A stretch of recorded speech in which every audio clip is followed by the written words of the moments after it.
Fala aí, TI Hackers! Sejam bem-vindos, sejam bem-vindas a mais um podcast do The Walking Tech, o seu podcast semanal de tecnologia, provocações, empreendedorismo, carreiras e mais baboseiras do que as nossas pílulas semanais. Oferecimento PMG Academy e iTrust. Esse podcast é patrocinado pela BRQ Digital Solutions. Sexta-feira chegou! Fala aí, Gimenez, como que você tá, cara? Tudo bom? Cara, tudo benzaço, né, meu? Estamos com uma dupla aqui hoje, né, cara? Os caras são investidores anjo, hein, Adriano? Será que os caras vão colocar uma grana aí na nossa ideia? Meu, eles vão ter que colocar, cara. Pelo menos a gente vai entender, vamos entender pelo menos como que os caras fazem. G, me dá as honras aí para apresentar os nossos convidados, cara. Cara, é um prazer, né? É um prazerzaço aí a gente ter dois empreendedores. O nosso amigo Cadu Cerise e o Eric Vils. Sejam bem-vindos ao The Walking Tech, meus amigos. A gente está muito feliz em ter vocês aqui. E para abrir aí o nosso bate-papo, a gente queria que vocês contassem rapidamente aí a história de vocês. Como é que vocês chegaram aí até agora? Como é que vocês, né, se conheceram?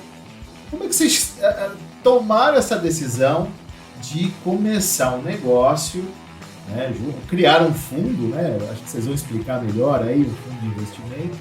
E como é que tudo começou aí? Bom, primeiramente, obrigado pelo convite, Gimenez e Adriano. A gente, apesar de ter uma origem de nascimento assim, muito próxima, né, num bairro do Rio de Janeiro, a gente não veio se conhecer quando jovem. E depois de muito tempo, ele é amigo do meu cunhado e a gente precisou fazer um projeto pela minha outra empresa numa certa ocasião, e o Cadu já empreendia e tinha uma empresa de software também, mais focada em softwares para celular, né, a área mobile. E a gente fez um primeiro projeto piloto nessa época, de empresa para empresa, e começou a se conhecer, né? E aí o Cadu conta o restante. Como é que você evoluiu depois? Prazerzaço estar aqui, Gimenez, Adriano, obrigado aí pelo espaço. Por contar nossa história é sempre divertido pra gente, porque a gente se orgulha muito das coisas que a gente vem construindo e também um pouco de como começou, né? A gente fez esse projeto há alguns anos atrás, também não vou falar muito para não revelar a idade, mas depois desse projeto feito, tivemos ali um relacionamento super complementar, a gente gostou do trabalho que a gente conseguiu construir em conjunto e alguns anos depois a gente se encontrou num coworking. A gente foi trabalhar lado a lado em projetos diferentes, em empresas diferentes.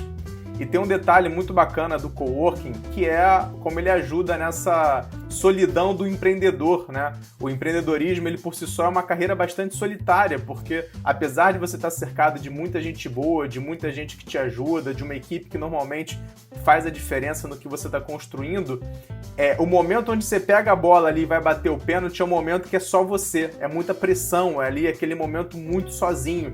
E o Eric e eu, a gente trocava várias ideias em relação às dificuldades que eu passava, às dificuldades que ele passava, e a gente foi construindo um relacionamento bastante complementar. O Eric é muito fera em tecnologia, eu sou mais focado em negócios e vendas, e aí a gente conseguiu construir uma complementariedade hoje que nos ajuda a construir coisas que a gente se orgulha bastante. E depois de passar desse momento, trabalhando lado a lado, a gente encontrou um projeto ali que fazia sentido a gente tirar junto do papel, e aí nasceu a Mocally. Legal, show de bola.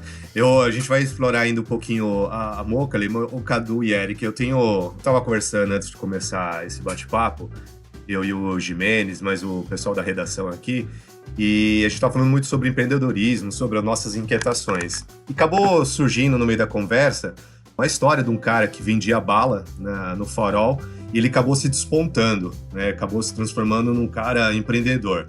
Então a minha pergunta logo de cara é o seguinte: esse cara que vendia bala, começou depois a vender bala no farol, com Pix, né, com recursos, ele pode ser considerado um empreendedor ou é mero empresário, um mero vendedor que colocou algumas técnicas de marketing? Porque eu vejo que as pessoas têm essa confusão, né? O que é ferramenta de marketing, o que é solução de marketing, tática de marketing, confunde com empreendedorismo. Eu sou um empreendedor porque eu faço um marketing legal. Existe essa confusão? Qual é a diferença, então, do empresário que deu sorte né? Ou aquele cara que é realmente empreendedor mesmo. É marketing, empreendedor, tem alguma coisa a ver? São duas coisas distintas. Eu acho que tem muita similaridade, mas para mim as duas coisas na sua versão mais hardcore ali é a propensão a tomar risco.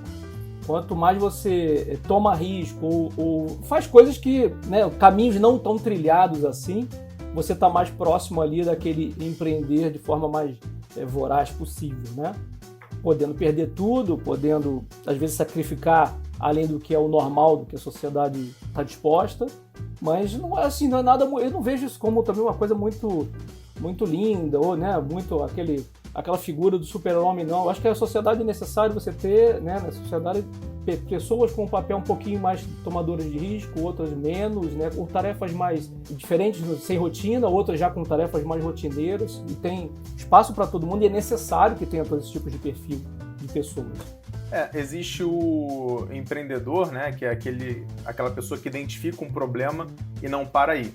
Ela cavuca a solução, ela encontrou o Pix para poder facilitar um pagamento ali no sinal. Isso para mim é empreendedorismo puro, né? A pessoa trouxe para si um pouco do protagonismo da solução frente ao problema que ela identificou. Sobre empreender em startups, aí normalmente envolve uma base tecnológica, capacidade de escalar, e eu acho que esse rio desemboca um pouco no empresário, que chegou no momento de empresa que as coisas já começam a funcionar de forma mais processual, já consegue ter uma governança um pouco maior, mas eu acho que dentro do empresário continua o empreendedor ali, procurando novos problemas e tentando resolvê-los de forma possivelmente escalável, que é onde está o dinheiro também, né? Eu queria, pegando aí esse gancho aí, o Cadu, que você falou, o que atrapalha hoje o brasileiro na hora de empreender, cara? Olha, existem vários pontos que favorecem, né? Vamos primeiro um pouco falar da vantagem de ser brasileiro, né? A gente precisa, por natureza, ser bastante criativo, a gente lida com uma série de problemas que a gente quer resolver, a gente está ali, a nossa fábrica de memes é um grande exemplo da nossa velocidade, da nossa criação. Você está vendo um jogo, está vendo alguma coisa, você já recebe uma figurinha enquanto está acontecendo. Você fala, cara, quem está fazendo isso? Tem alguém ali pronto para produzir tudo isso? Então eu acho que o brasileiro tem uma grande propensão a criar, a identificar problemas, e onde tem problema também tem oportunidade. Agora, existe uma mentalidade, né, que a gente está desconstruindo, eu acho, com bastante velocidade, que é que as coisas são nossas por direito, que a gente deveria ganhar ali ajudas, benefícios, a própria cabeça do CLT, que coloca ali o patrão sempre no banco do réu, daquele capitalista voraz e tal. Então, essa percepção de que o problema vai ser resolvido por outra pessoa afasta bastante a pessoa de empreender, porque ela não se empodera ali da capacidade de resolver o que ela está enfrentando. Esse é o ponto número 1. Então, assim, convido qualquer um a entender o empreendedorismo não só como um empreendedorismo profissional. Se você está enfrentando ali alguma coisa na sua própria vida, né? Pô, eu tô acima do peso, eu não tô conseguindo fazer atividade física. Construir uma rotina, construir hábitos, construir uma série de coisas é você ter identificado um problema e ter construído aos poucos essa solução. Isso vai muito dessa mentalidade de erros e acertos e ajustes, mas eu acho que tem grandes potenciais empreendedores no Brasil. Eu vejo muitas referências, né, pessoas que já estão em níveis muito altos, mas eu também vejo nesse vendedor de bala, né, que botou ali o Pix, falei assim, nossa, o cara tá ali numa correria, ele inovou no processo, ele inovou no que ele tá fazendo. Isso também é empreendedorismo, e eu acho muito bacana que a gente continue mostrando para as pessoas que os problemas que elas vivem, muitas vezes também tá ao alcance delas construir a solução. Então, assim, ser um cara que é empreendedor, na verdade, então, não é só ter um produto foda, mas é ter um processo inovador, um processo diferente. Juntar coisas de um outro mundo dentro do teu mundo, por exemplo, um vendedor de bala, imaginar uma solução de marketing, uma solução de Pix, que é do mundo digital, ele trazer isso. Então, assim, nem necessariamente é um produto diferente, mas o processo diferente faz dele ter uma visão diferente de um vulgo empresário. Seria isso também? Dá para empreender sem você mudar muito o processo, né? Assim, tem gente que está replicando. O mercado de franquia, por exemplo, que eu atuo há muito tempo, fazendo software para franquia, é um mercado que pega uma fórmula de sucesso e replica ela. Isso é empreender, seja quem está comprando uma franquia lá na ponta e operando um negócio, certa forma só que um nível não tão voraz assim, porque não toma tanto risco, porque já pega parte do processo testado, né? Mas as franqueadoras também têm essa parte da inovação e de terem criado um processo. Mas o Cadu falou bastante ali sobre o aspecto pessoas, a dificuldade da mentalidade das pessoas. Com relação ao processo, o que atrapalha no Brasil é o excesso de burocracia para você fazer tudo, né? Abrir empresa, recolher tributo todo mês, emitir nota corretamente, né? E lidar com o passivo fiscal que você vai ter. Se você não fizer isso, você está importando algum produto, você vai ter dificuldade de importação, né? Tem casos famosos aí, como da própria Crocs, né, que importa como sandália de plástico, aí toma multa porque não era, aquele é sapato de borracha, depois toma multa porque sapato de borracha era para ter sido sandália de plástico, para na final, né, o fiscal, o que eu devo fazer, né? Então tem essas coisas de Brasil, mas tudo isso eu acho que está nessa grande cesta, esse caldeirão que faz o brasileiro ter realmente uma capacidade de empreender, eu acho que bem acima da média dos países, principalmente do norte, né? Ou seja, a América do Sul como um todo tem essa sopa cultural que faz a gente ter que correr atrás e se destacar, tanto que você vê várias pessoas de liderança pelo mundo, muita gente nem sabe, mas são lá C-levels de empresas enormes no mundo todo, e são lá, é um brasileiro, é um argentino, é um peruano, e tá aí espalhado pelo mundo. Ô Eric, você que é da BF, né, Associação Brasileira de Franchising. Sim, né? Eu fui diretor da BF durante 2 anos. Você sabe que uma vez eu ouvi uma pessoa falando assim, aquele cara que compra uma franquia não é empreendedor. Aquele cara que monta uma franquia, que é o franqueador, aí sim ele é um empreendedor. Você vê, eu vejo um certo nível de verdade nisso. O que você acha disso? Eu vejo menos verdade, eu vejo mais um equívoco. Tá? Porque essa pessoa da ponta que compra uma franquia, ele está tomando risco, e muito risco, mesmo é um risco reduzido por ser um franchise, mas ele está contratando gente, ele está tendo que demitir gente, ele está tendo que advertir ou substituir aquela pessoa, o chapeiro que não veio. Ele vai lá para a boca do coisa e vai fazer.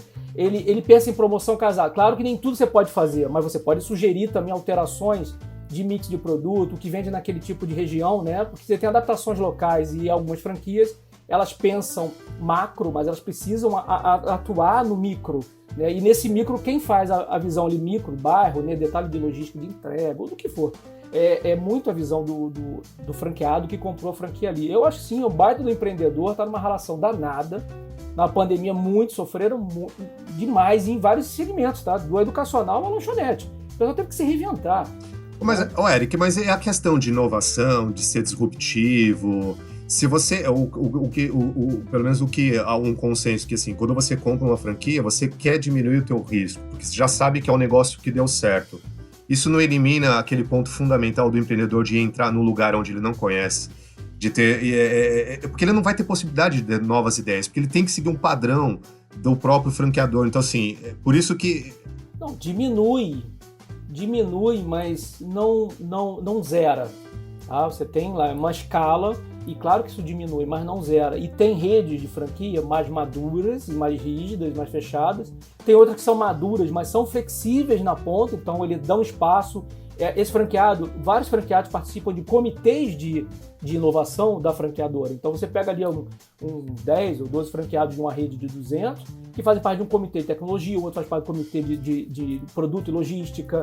Então, na hora que, por exemplo, vamos botar um produto novo no cardápio, ou vamos vender um curso diferente, esse comitê opina e ajuda a homologar aquele produto, aquele fornecedor ou aquele conteúdo didático que vai ser feito. Então, existem maturidades de rede de franquia diferentes e também, obviamente, de franqueados diferentes. Nem todos vão ter esse perfil, mas eu diria ali que uns 10 a 20% dos franqueados tem muito a agregar no processo de inovação e de reoxigenação de uma rede de franquia. Só um ponto importante, a Magalu não é uma franquia, mas um dos passos de inovação que mudou bastante o jogo para eles foi empoderar o gerente da loja de fazer ações pontuais de desconto, de chamadas de promoção, campanhas, um café da manhã. Eles perceberam que em cidades pequenas o resultado era muito mais agressivo quando aquele gerente ele era mais participativo, ele tinha mais ingerência sobre o que estava acontecendo na loja, até que virou um playbook de toda a rede, que os gerentes tivessem mais essa capacidade de tropicalizar, de poder botar ela num contexto da cidade que ela estava inserida. Então, o empreendedor, ainda como franqueado, apesar de receber um playbook, uma tecnologia, um fornecedor ali cadastrado, ele também está tomando riscos, ele também está tomando decisão e, principalmente, ele está arcando com o resultado positivo ou negativo da escolha que foi feita. A escolha da própria franquia, a escolha do local, como ele vai operar. Eu acho que, não sei se o Eric concorda, mas aqueles que estão achando que vão pegar uma franquia e não vão ter trabalho nenhum, o dinheiro vai ficar só entrando, esse aí já está começando a complicar o processo. E você falou uma coisa, está alinhado um pouco com o que você falou anteriormente, porque a gente pensa que o empreendedor é só aquele que empreende no negócio que é para dar dinheiro, um business, numa empresa. E nem sempre, né? Como você falou, na vida pessoal você pode empreender. E se a gente começar a entender que a gente pode empreender qualquer coisa, de repente o gestor que está ouvindo esse podcast, por exemplo, fala, pô, mas eu sou um gerente só, eu sou só um coordenador, eu sou só um analista, né? Ele pode empreender também, né, Cadu? Totalmente. Eu acho que esse gerente, esse analista, esse funcionário da empresa, a partir do momento que ele começa a desenvolver o que a gente chama de intraempreendedorismo, ele começa a trabalhar na sua empresa com a cabeça de dono. E não tem qualquer sócio que não olhe para isso com bons olhos, que não olhe para isso e fale assim, olha, tem alguém aqui que vai preservar, né, o material do escritório, não vai exagerar no post-it, vai apagar a luz quando sai, vai fazer um relatório, vai trazer uma ideia nova. E isso é muito valorizado porque esse é o tipo de profissional, gente, que ele não precisa ser microgerenciado. Ele agrega por livre, espontânea vontade e interesse. E provavelmente, né, numa estrutura meritocrática, ele vai se desenvolver mais, ele vai gerar mais resultados. A franquia, o modelo de franquia, ele te ajuda a diminuir o tempo, né, de maturidade, né?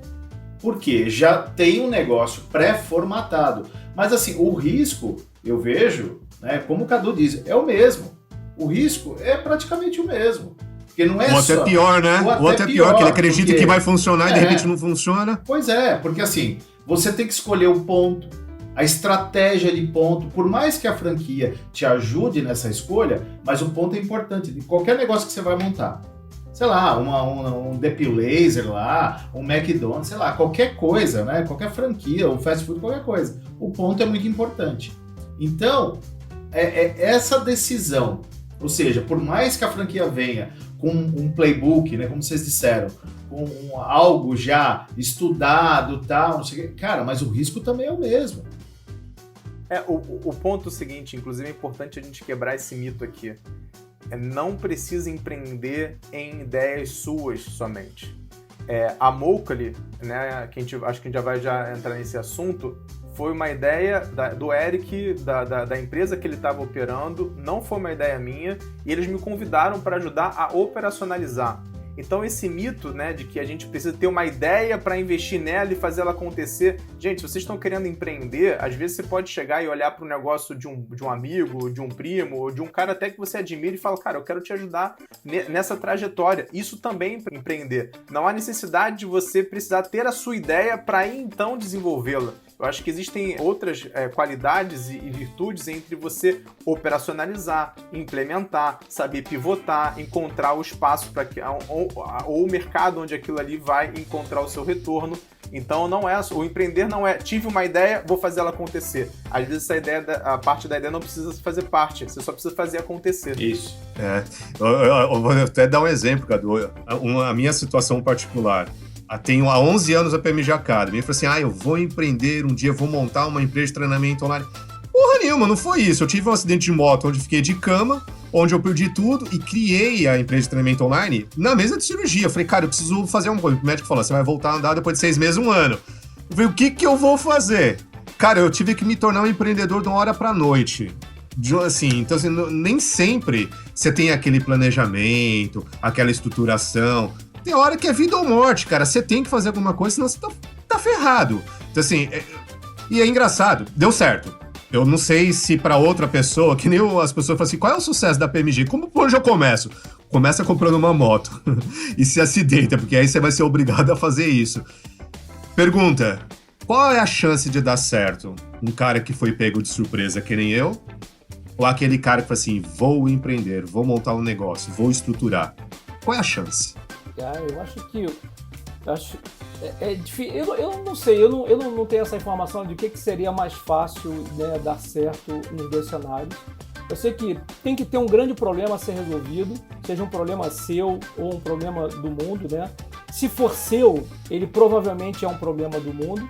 Nesse teu caso, né, era um problema de locomoção, mas ao mesmo tempo você também está resolvendo o problema de locomoção das pessoas. As pessoas não têm uma disponibilidade para irem até o seu único ponto ou os seus pontos, né? Digamos que fosse uma franquia educacional. Tem lá em 10 cidades, daqui a pouco em 100 cidades, mas tem um monte de gente no interior que quer aprender, quer estudar. Então você também resolveu um problema das pessoas que estão muito remotas. Aliás, o interior do Brasil, ele está fervilhando e se beneficiou muito com esse lance de pandemia, de remoto, de online, mas muito. A gente começou a contratar gente maravilhosa, que está em cada lugar, que eu nunca ia pensar em fazer um processo seletivo ou abrir uma filial. A gente tinha filial, escritório de Rio e São Paulo, e hoje eu já tenho, sei lá, uns 40% da empresa que não está próximo, está bem longe, inclusive, dos nossos escritórios. E são pessoas que foram assim, é quase como uma mineração mesmo, né? Você encontra pedras preciosas em cada lugar que você não imagina, né? Conectando um pouquinho o que o Cadu falou antes lá, né? Eu acho que tem uma coisa, seja nesse gerente que você deu autonomia para ele inovar, né? Seja num franqueado que tem um pouco de autonomia daquela rede para ele inovar, ele testar, ou no empreendedor mesmo, essa natureza do empreendedor.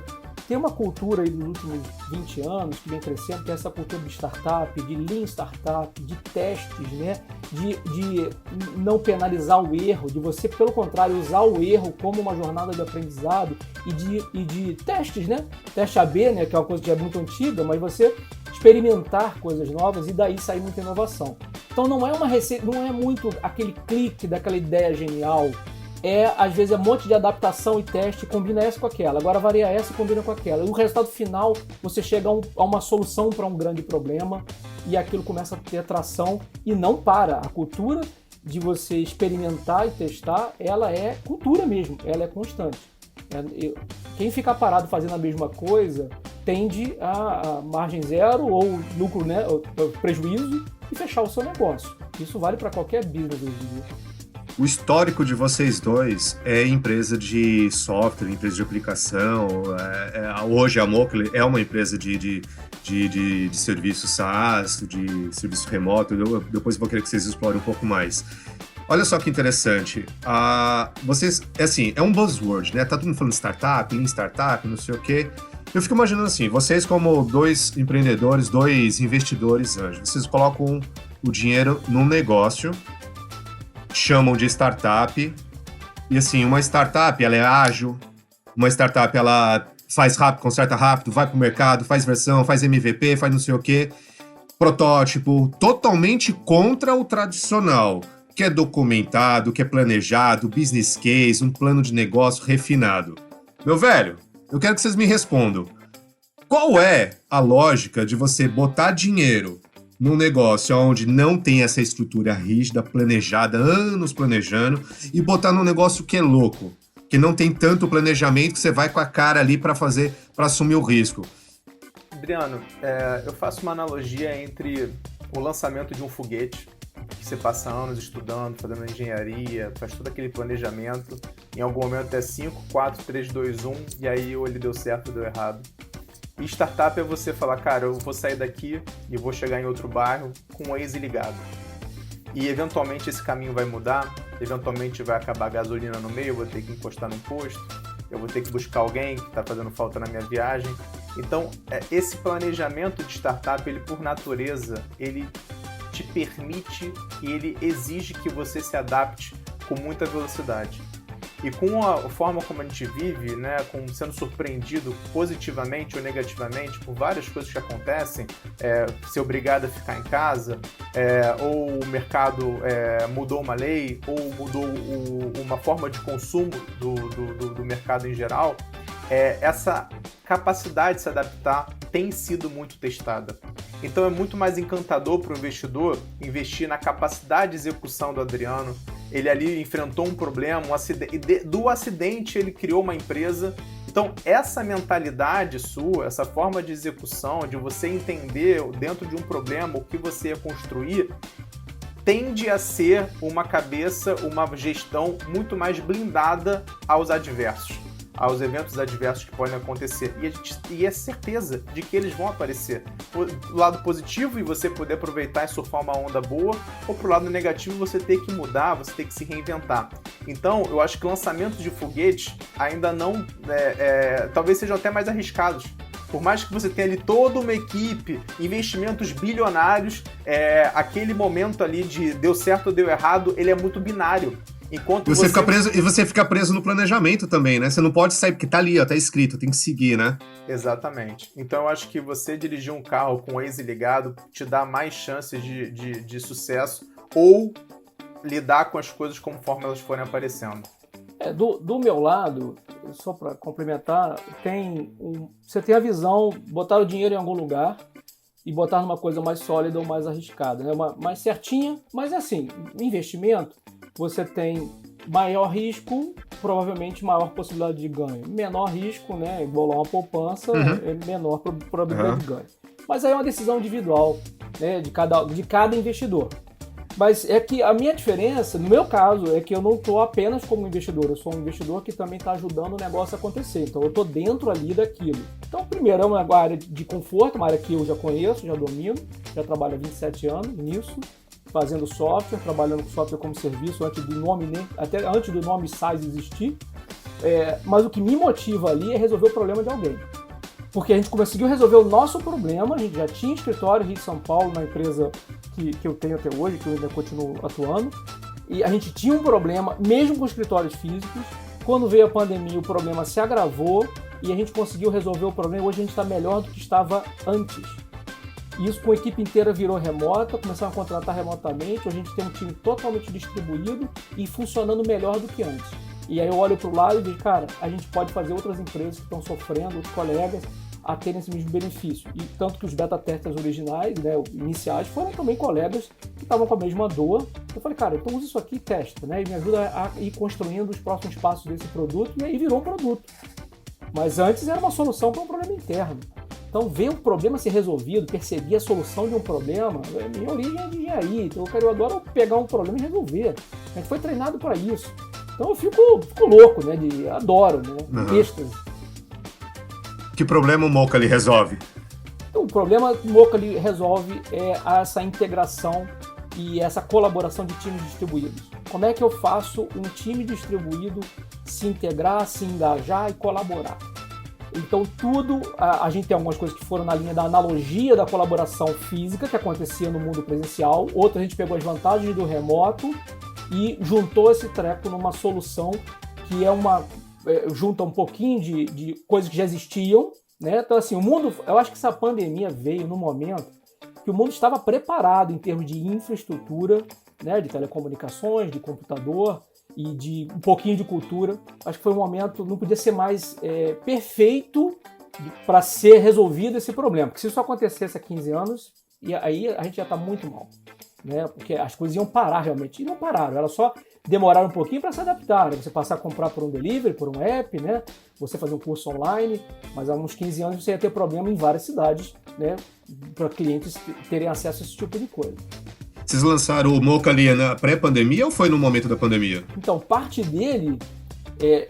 dessa solução do problema já existia pré-pandemia, mas era subutilizada, porque como a gente estava no escritório, a gente não dava tanta importância para aquilo que já tinha sido feito. E usava só um outro pedaço, que era a minha dificuldade de integrar a equipe Rio e São Paulo, que estavam em 2 escritórios. Com a chegada da pandemia, que todo mundo foi para suas casas, né? A gente passou, em vez de ter 2 escritórios, a ter dezenas de escritórios, e na casa de cada um, e agregamos mais coisas para resolver esse grande problema, e decidimos virar isso um produto com marca e tudo, foi durante a pandemia. Os primeiros meses ali foi a formatação do produto como software mesmo, e depois como marca, pesquisa de mercado, pesquisa de marca, no mundo inclusive, porque a gente quer ser uma empresa global, não é uma empresa apenas do Brasil, então que nome a gente vai conseguir registrar mundo afora, né, dos institutos de patentes e de marcas da Europa, Estados Unidos, do mundo. Então foi um trabalho difícil até nesse sentido, por isso que demorou um pouquinho mais, mesmo o produto já rodando com o nome temporário que tinha inicialmente, né, mas foi lançado em outubro com esse nome, né, do ano passado. Adriano, Normalmente, uma tecnologia, ela passa por um processo muito orgânico de um early adopter, que começa, o mundo já flertava com o trabalho remoto, estava muito entendido as vantagens, a qualidade de vida, não ter mais o deslocamento, diminuição de custos para as empresas, sempre foi um flerte, tá? E aí, essa implementação, essa tecnologia, ela veio num momento quase que ela foi obrigatória, né? Ela foi uma transição obrigatória. Então ela tem um trajeto um pouco diferente daquela implementação mais orgânica. Só que quando a gente olhou para a situação que a gente estava e com a tecnologia que a gente desenvolveu, a gente não quer acreditar que a gente está resumido numa dicotomia entre ou eu estou no escritório com todo mundo e ali eu tenho um ambiente mais criativo, mais espontâneo, ou eu estou com todo mundo em casa e aí eu tenho a qualidade de vida, não tem mais deslocamento, aumenta um pouco a produtividade, mas perde-se muito nessa comunicação. A Mocley, ela se posiciona justamente entregando o melhor dos mundos, né? O melhor de você estar na sua casa, ao alcance dos olhos, tão próximo quanto se você estivesse no presencial. É aí que a gente quer resolver e se posicionar. Eu gravei um podcast recente, Cadu e Eric, falando justamente sobre isso, né? Ou seja, trazendo a magia do escritório, né, para o mundo virtual. Mas o que eu tenho visto neste momento é que existe tem um viés que está achando que vai ser híbrido. Mas tem o outro viés que está achando, não, vai voltar tudo, né, como era antes, enfim. Mas, cara, eu queria ouvir de vocês, porque até a gente tem visto, né, grandes empresas de tecnologia como o Google, não sei se vocês viram, aí semana passada o Google soltou até uma nota dizendo, olha, beleza, quem quiser trabalhar em casa, 25% a menos no salário. Não sei se vocês viram isso daí.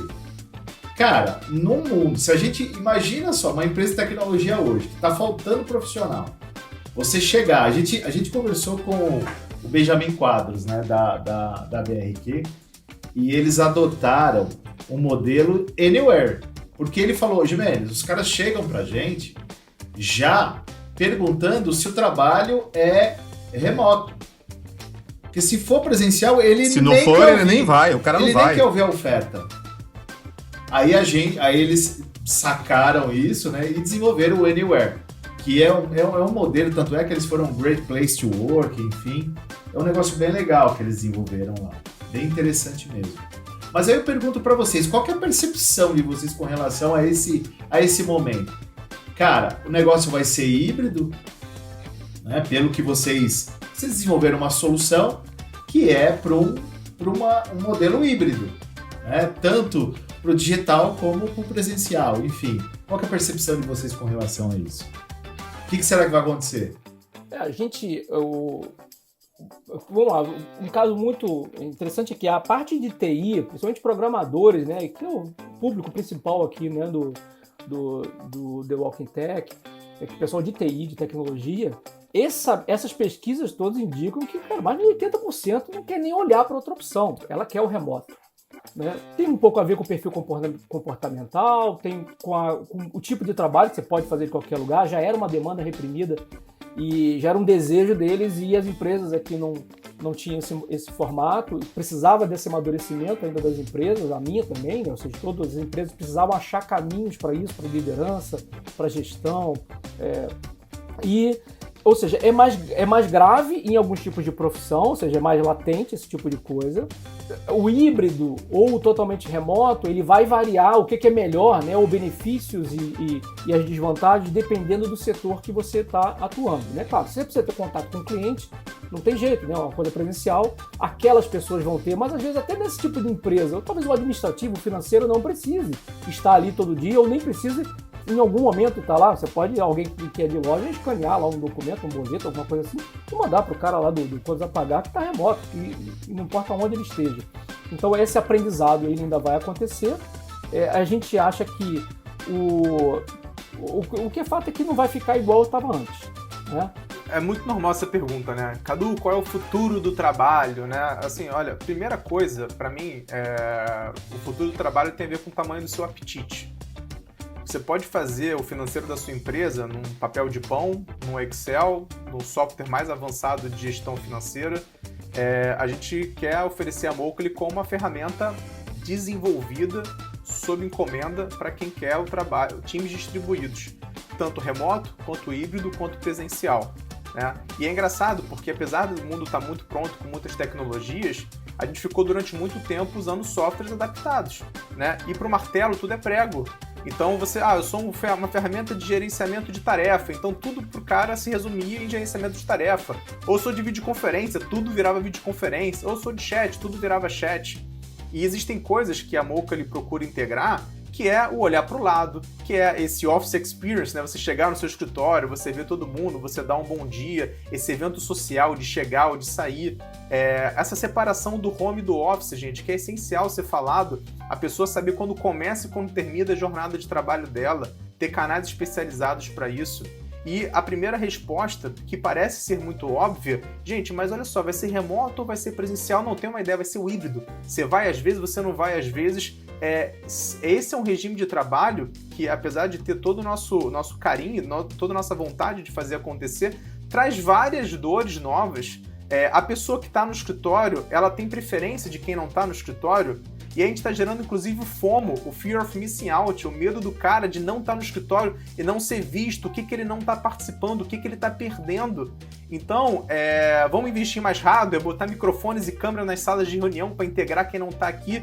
Existem várias perguntas que ainda não foram respondidas, porque a gente ainda está formando essa nova liderança remota.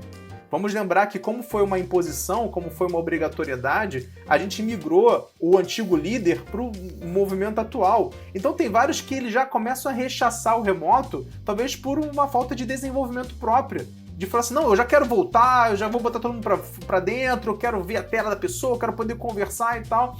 Então a gente entrega a Mocha para esses gestores que sentem falta dessa visibilidade, dessa espontaneidade, com o conforto do trabalho de casa, com não precisar pegar mais trânsito, com você poder conversar sem ter ali aquela agenda como uma grande guardiã do tempo dos outros. Vamos fazer uma metáfora, voltar um pouquinho, né? O quanto a gente avançou como recursos humanos de quebrar as paredes, quebrar os escritórios, open floor, botar todo mundo perto um do outro, você podia ir lá, falar, entrar numa reunião, toda a conversa era aberta, era dividida, e quando a gente voltou pro remoto, a gente reconstruiu algumas paredes. Para eu falar com alguém, eu mando mensagem, oi, pode falar? Aí a pessoa responde, depois de meia hora, agora eu não posso, daqui a pouco eu posso. Aí você, depois de mais 3 horas, vamos falar no final do dia? E hoje eu não consigo, a gente fala amanhã de manhã então. Então, passaram-se 24 horas e eles não falaram o que eles queriam falar, porque não tinha um invite, não tinha espaço na agenda. Cadê essa espontaneidade? Depois ele falou assim, Eric, pô, aquele cliente que pediu aquela coisa e tal, você lembra? Ah, pô, ele tá falando, beleza, tá resolvido ali em 2 minutos. Vamos também falar um pouco sobre cultura organizacional. A gente parou de falar um pouco de cultura, mas como se constrói cultura organizacional no remoto? Porque antigamente uma cultura era facilmente construída por osmose. Alguém sentava aqui do meu lado, ele já entendia como a empresa funcionava, como era o Cadu, como as coisas aconteciam. Ele aprendia por osmose como estava naquele ambiente. Cadê o... Na sala do café, né? Na sala do café. O café surgiam boas ideias, né? Nesse momento do café. Até o nome da Mocha ele tem a ver com café. Né? Pois é. Pois é, né? Exatamente. É café que nos remete à interação, nos remete ao momentinho do café, nos remete à produtividade também. E assim, é muito curioso, né, pensar que a gente acaba fazendo reuniões só com pessoas muito próximas a gente na empresa, normalmente reuniões orientadas a um problema, apagar algum tipo de incêndio. Há quanto tempo a gente não fala com aquela pessoa que também era da nossa empresa, mas a gente encontrava porque chegava no mesmo horário, porque tinha o mesmo hobby, porque dividia ali algum tema de interesse, e agora que está no remoto a gente troca menos essa ideia. E aí quando a gente troca menos ideia, quando a gente tem menos canais de comunicação, menos avenidas acontecendo dentro da empresa, a empresa vai perdendo a sua capacidade também de criar. Ela vai também perdendo a sua capacidade de trocar conhecimento, de se enriquecer ali só pelo domínio de um conhecimento que foi compartilhado mais facilmente. Então é uma dor que ela é muito abstrata agora, e a gente tem uma primeira sensação de produtividade, porque a gente foi para casa, a gente parou de ser interrompido, a gente está trabalhando mais horas, mas existem pontos, né, sobre voltar a pensar em crescimento, voltar a pensar em cultura, fazer um onboard, poder contratar talentos de diferentes barreiras geográficas que não estão ali no nosso mesmo bairro, na nossa mesma cidade. Então, a gente percebeu que o trabalho remoto traz muitas vantagens óbvias e a gente começou a tratar também as desvantagens, que não eram tão óbvias assim. Por exemplo, como essa espontaneidade na nossa comunicação. Bom, vou dar um exemplozinho aqui. Quando a gente fala de oportunidades e desafios, o híbrido. Hoje eu tenho gente na equipe que está em São João do Ivaí, no interior do Paraná. Mossoró, Rio Grande do Norte. Juazeiro do Norte, no Ceará. Batatais, que é perto de Ribeirão Preto, São Paulo. Se a gente tivesse no híbrido, essas pessoas tivessem que vir 1 ou 2 dias na semana no escritório, ou a empresa ia ter um custo enorme de deslocamento ou ia ser inviável. Tá? Então, isso já dá uma visão assim, existem, principalmente em tecnologia, que é o público principal aqui, uma oportunidade que já começa a ser quase que sobrevivência. Hoje uma empresa de tecnologia que não adotar um remoto, pelo menos na equipe de atividade fim, que é a equipe técnica da coisa, já está lascada. Vai ficar restrito a ter que contratar num raio de 25 quilômetros de onde tem escritório, a pagar, né, e ter pouca gente como opção de contratação, e quando você tem pouca opção e tem a demanda, você acaba tendo que, às vezes, pagar por uma pessoa que não é nem tão... né, qualificada assim. Um valor alto, né? Exato. A gente abriu vagas, e antes a gente abria vagas, tinha 20 pessoas, né, 30 no máximo lá, a gente abriu vaga, eu tive que interromper com 120 candidatos. Olha. Todas as vagas que a gente abriu, eu tive que interromper porque não ia dar conta o RH de selecionar. Eu falei, gente, tira do ar, a gente vai conseguir com certeza dentro dos 120 que chegaram. E conseguiu. E nessa entrou um de Mossoró, o outro de Juazeiro, o outro de tal canto. E pessoas muito maravilhosas e que ia ser muito mais difícil de achar, né? E também, olha o outro lado. Essas pessoas estão morando em cidades muito mais em conta, né? O salário que a gente consegue pagar para elas, né? Claro, toda empresa tem suas limitações. Para essa pessoa é maravilhoso, para aquela região, mas seria horrível, talvez, para uma capital, como São Paulo, Rio de Janeiro. Né? Então, é um ganha-ganha. Essa polêmica aí de reduzir salário, no caso do Google, é polêmico, sem dúvida.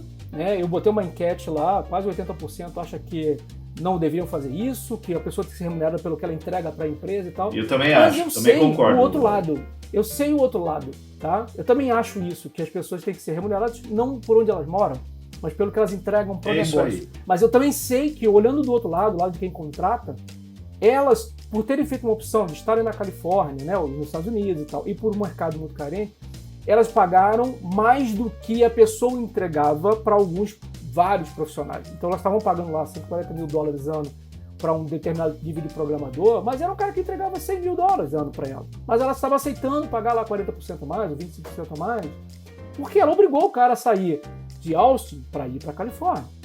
Né? Ou sair do Brasil, tem vários brasileiros, muitos, e ir para lá. E o custo de vida no Brasil era lá não. Agora, os caras tem uns que já voltaram, tá? Quando o Google botou pessoa remota, a gente já tá no Brasil. E nem falou. Continua recebendo como americano e tudo. E tem muita coisa por trás disso, tá? Por desse movimento de pedir para voltar. A gente não pode achar que é apenas, né, vamos ser malvados, vamos pagar menos. Tem pressão de imposto do governo, talvez, da Califórnia. Tem imposto de renda lá, é totalmente diferente. Você recolhe por onde você está morando, o percentual do tempo que você morou em cada cidade. É uma confusão que ninguém faz ideia. O mercado imobiliário também sofreu, né? O mercado imobiliário está sofrendo isso. Então deve ter uma pressão também em cima disso, né? Tem interesses, né, Eric? É isso que você está dizendo. Tem interesses diversos, a gente não sabe todos. Quem está dentro é que sabe, né? Igual quando fecha a fábrica de automóvel, você, a fábrica fechou. Porque... Tem um monte de coisa por trás disso, né? Não vamos ser inocentes. Então, eu não posso dizer o que tá, primeiro por não ter a propriedade, mas com certeza tem diversas outras forças ali que fazem isso acontecer. O fato é, quem conseguir se colocar como uma empresa 100% remota, em qualquer segmento hoje, vai ampliar a sua possibilidade de captação, mas para isso tem que se capacitar, como empresa e liderança, para ter um método e ter uma gestão capaz de liderar remotamente, né? E um liderar que funcione para o negócio, né? Não pode funcionar só para um dos lados, né? E a saúde mental tem que ser contemplada, porque, vamos dizer aí, que tem de muita gente, seja empresa, gestora ou o colaborador, e em cada um desses pilares que está com a saúde mental abalada, porque um está sofrendo pressões desnecessárias, excessivas, né? No caso da Mockler, eu sei que eles não estão só trazendo a experiência, não digo nem o UX, né? A experiência do presencial para o virtual, mas existe alguma forma de monitorar a performance dos funcionários? E se não, e como que a gente faria sem ferramenta? Porque eu vejo que é um problema. Eu tô num caso que, assim, a PMG Academy, ela foi criada no mundo virtual. A gente teve presencial quando a gente estava em Fortaleza, mas ela é virtual. Então, assim, qualquer nuance que eu percebo, eu paro tudo para resolver. Porque eu não tô presencial ali. Então, o que eu sinto, eu já vejo. Mas o que eu percebi, Eric, a equipe tem que ser madura. Não dá para trabalhar se a equipe não for... Porque o microgerenciamento, você não tá ali do lado para ver o que o cara tá fazendo. Então, existe, além disso, o processo de confiança, mas você tem que ter uma equipe madura. Mas como que eu vou mensurar a performance? Você falou uma palavra muito importante. A equipe tem que ser madura. Mas olha só, a gente botou pessoas para dentro agora, né, que é um onboarding de pessoas novas. Como a equipe, a pessoa acabou de entrar, ela não era madura da equipe anterior. Mas eu separaria, deixaria mais claro essa maturidade. Não quer dizer que uma pessoa júnior tem que ser sênior. Eu tenho várias pessoas júnior que entraram na equipe. Maturidade do ponto de vista de ser passível de receber confiança, de você ter um método maduro que você consegue delegar, passar com autonomia e a pessoa no dia seguinte mostrar que conseguiu fazer aquilo sozinha, com aquela autonomia, ou ter as formas de tirar a sua dúvida, de interagir, de fazer aquela entrega. Também não pode ser, né, totalmente abandonado. Imagina alguém que entrou na empresa agora, tá aí, se vira. Pô, esse cara precisa conviver com os outros para aprender a cultura, o produto, o processo, né? Então, metodologia de gestão remota é diferente da metodologia de gestão presencial. Mas onde está a diferença? O que diferencia? Porque, assim, uma coisa é a percepção que você, eu confio. A gente está falando de sentimento, confio, é maduro. Outra coisa é botar relatório, indicador. Mas então, qual é a diferença? Indicador a gente tem alguns, só que o foco não é controlar, é mais ver se a pessoa, como ela está usando as ferramentas que ela tem. Então, por exemplo, a gente tinha no escritório físico, eu esbarrava e conversava com 20 a 30 pessoas por dia. Quando eu estava dentro do coworking, eu esbarrava com o Cadu, que era de outra empresa, que você estava na mesa do lado, com a equipe do Cadu, que estava na mesa do lado também, e com outras pessoas do coworking, e com o meu time, que a gente tinha metade do coworking que a gente tinha pego aqui no Rio de Janeiro. Que era o meu maior time, estava aqui no coworking. Quando a gente foi pro remoto, eu percebi que eu comecei a falar mais só com as lideranças e eu, em vez de falar com 20 e 30, eu estava falando com 4 a 8 pessoas por dia. Então a gente criou um indicador dentro da Moca, que é assim, quantas pessoas, quantas almas você conseguiu esbarrar hoje. E eu vejo que tem dia que eu esbarro em 19, 20. Eu falei, legal. Cara, eu consegui falar com um número próximo do que eu tinha antes. Então isso é um dos indicadores. Qual é a minha dosagem também de videoconferência, que é uma comunicação síncrona, versus comunicações assíncronas? Porque tem determinadas tarefas e pessoas que a comunicação síncrona é mais recomendada. A dosagem maior para síncrona do que para assíncrona. E já em outras atividades, por exemplo, o programador não quer muita conversa síncrona. Ele está mais afim de um assíncrono, né? A dosagem é diferente. Então, ele vai poder olhar e dizer assim, eu acho que está saudável para mim. Eu estou lá com 70% em assíncrono, 30% em síncrono. Então, são alguns exemplos para cada um usar essa ferramenta da melhor forma, né? O ponto muito importante da própria ferramenta é a visibilidade do mapa. Quando você entra na Moca, você vê a sua sala, onde você está e onde outros colaboradores estão, em suas respectivas salas. Então vamos pensar comigo. A gente hoje, no remoto, com as ferramentas que estão aí, você acaba vendo apenas aquilo que você participa. Então gera uma angústia muito grande no gestor dele estar aqui numa reunião e não sabe onde está o Adriano, não sabe onde está o Gimenez, não sabe onde está o Eric. O fato de você ter a visão do mapa já garante ver, e é uma coisa que me dá muita satisfação em ver, que o Eric tá numa reunião com o Gimenez na sala tal, que a minha equipe comercial tá fazendo o trial na outra sala, tem alguém com um visitante externo ali no lobby, e eu tô aqui na minha sala. Então isso já diminui um pouco a minha vontade de querer participar de tudo para tentar controlar mais. E o mais engraçado no líder, né, a primeira pergunta que eles fazem é: eu vou poder ver meu time? E a resposta é: vai. Só que o seu time também vai poder te ver. Então, o mais importante para um líder, às vezes, é ele poder ser visto. Ele começou o dia mais cedo, ele ficou até mais tarde, ele fez várias reuniões, então o time olha para ele com aquele sentimento de, cara, o meu líder tá correndo.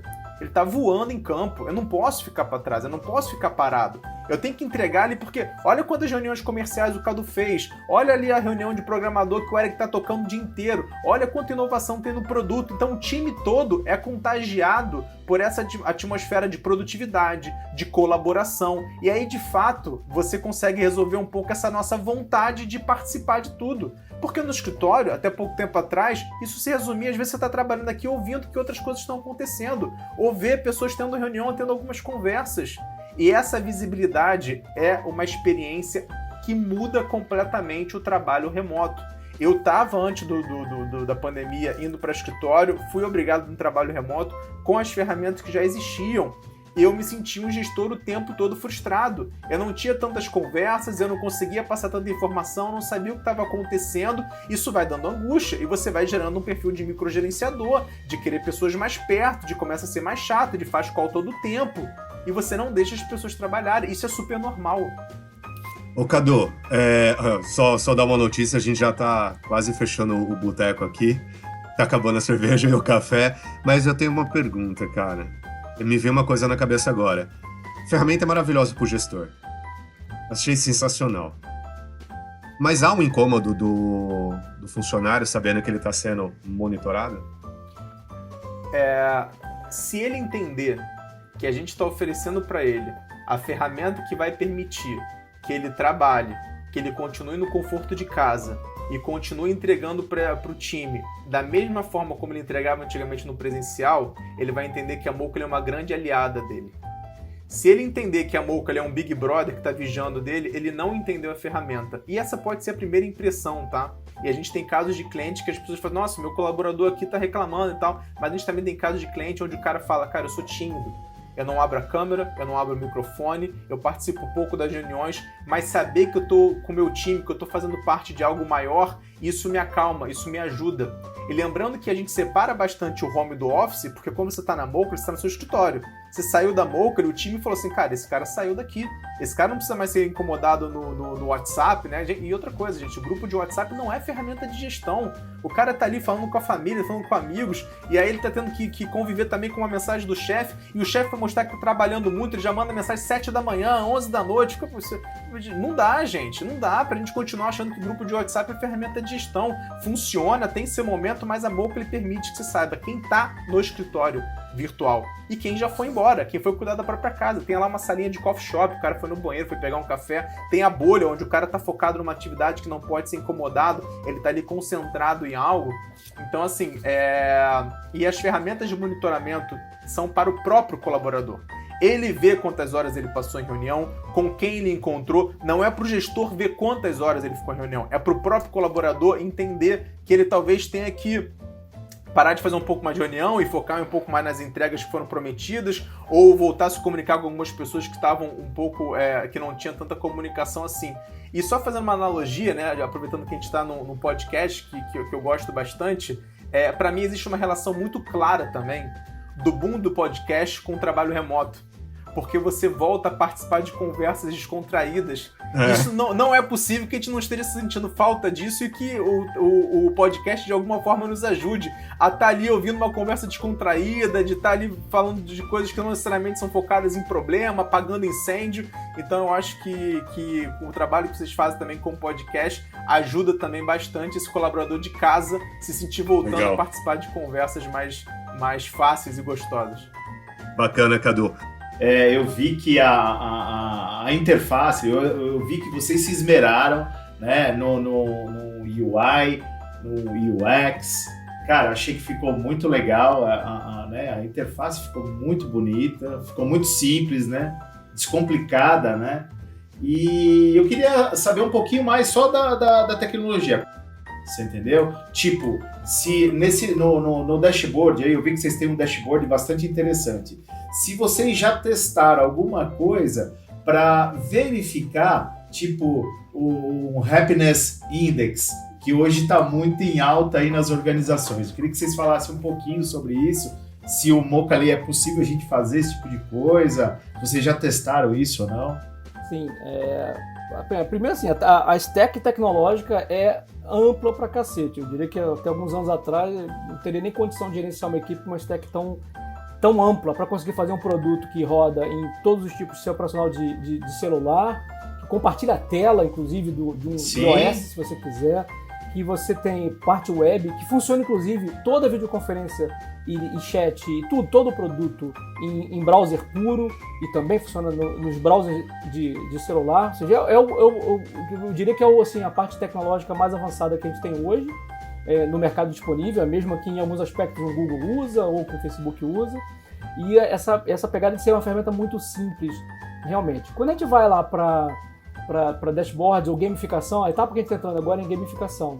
Então, a gente tem muito o interesse de ter, por exemplo, um indicador de avaliação dessas conversas que acontecem, né? De você poder dizer, pô, é aquela brincadeira, né? Essa videoconferência poderia ter sido um e-mail, né? Ou então poderia ter sido um chat, ou poderia ter sido um Mocha. Então, já tem essa avaliação hoje para anônimos, ou seja, para quem é de fora. Quando eu convido um cliente ou um fornecedor, ele já avalia a qualidade da chamada, a qualidade da conferência, mas não com a pegada de utilidade, produtividade daquilo que foi debatido. Mas para times internos a gente vai colocar essa validação e criar um ranking de como está a qualidade da comunicação interna, se ela deveria mudar um pouco essa dosagem, né? além de outras coisas como esse índice aí de felicidade que o Gimenez sugeriu. A gente está muito preocupado com a saúde mental e tentar colocar isso como algo que agregue na melhoria dessa qualidade de vida, né? Cara, muito legal. A gente faz pesquisas semanais e a gente tem 3 pilares aí que estão sendo entrevistados dos usuários: colaboração, qualidade de vida e produtividade. Os 3 são sempre votados como afetaram muito positivamente, melhoraram bastante isso durante essa jornada do trabalho remoto. E aí convido também todos a testarem a ferramenta. Existe um motivo muito forte para isso. Com menos de 10 minutos você consegue entrar, configurar o seu escritório, nomear as salas de acordo com a sua cultura, convidar os seus colaboradores e criar grupos específicos no chat para você ter conversas com os grupos corretos e criar os canais certos. Então tá muito simples mesmo para você começar a ter o seu escritório virtual e trazer um pouco da conveniência do remoto com a proximidade do presencial. Sensacional. Maravilha. Cadu e Eric, pegar vocês de calça curta. Aí, vamos botar um cupom aí para aumentar o trial, para dar um desconto, para fazer alguma coisa aí para quem tá ouvindo. Cria um cupom aí chamado TWT. E aí, você acha que é possível fazer isso para quem tá ouvindo o podcast, para experimentar um pouco o Mocha ali, aumentar o trial, ter um desconto, sei lá, qualquer coisa. E aí, é possível, Eric e Cadu, pegar os caras de calça curta? Facinho, dá para fazer. Agora. Mas agora que até isso tá editado e prontinho, arrumadinho aí, já vai estar disponível TWT como código de cupom. Então, ao abrir a conta, ele pergunta basicamente o nome, e-mail, telefone, vai ter um código lá de cupom. Coloca o cupom, que aí vai aparecer o que esse cupom está bonificando. Tá bom? Qualquer dia desses de menos, o cara fala assim, não vou dar não. Aí a gente se lasca na pergunta. Vocês são muito não vou pidão. dar não, vai ter que cortar. Vocês são muito pidão. Não, a audiência merece. Maravilha. Cadu, muito obrigado pelo seu tempo. Eric, muito obrigado. Foi um papo super legal. A gente matou um monte de dúvida nossa. Espero aí que tenham gostado também do nosso estúdio aqui do The Walking Tech virtual. Queria agradecer demais. E se o pessoal quiser achar vocês, como a gente faz? Não vai falar para procurar no Google, não, que... Como que acha vocês? A gente ou o site do produto? Assim, o que você acha mais adequado? O site do produto é Mocha ali, né? Então, mas vocês, que precisar achar vocês... Meu nome e o do Cadu é bem específico. Dá pra achar em LinkedIn, onde a rede social que que eu atuo mais, pelo menos, é Eric com CK Vils, VILS. Pode me conectar lá. E meu e-mail também, eric.mochali.com. É o Mochali, M-O-K-A-L-Y. Mochali. Eu tô no LinkedIn e no Instagram também, mas eu recomendo mais o LinkedIn do próprio Eric, que ele publica coisas que eu consumo mais o dele do que o próprio meu LinkedIn. A gente tá lá também e dividindo um pouco dessa trajetória de startup, né? Começou esse ano e a gente tá preparando aí os motores para ser global muito em breve. Show de bola. Gente, obrigado demais então pela presença, obrigado Gimenez, não esqueçam de curtir os vídeos, o podcast completo da entrevista nas redes sociais, lá no YouTube, no Instagram e também no próprio site do The Walking Tech. Lembre então que toda sexta-feira tem episódio novo, seja podcast, seja entrevista. E se você acha que essa entrevista foi show de bola, divulgue aí com os amiguinhos, compartilhe com todo mundo. Obrigado por nos ouvir até aqui. Meu nome é Adriano Martins. Eu sou o Luiz Gimenez. Até o próximo episódio do podcast semanal do The Walking Tech, patrocinado pela PMG Academy.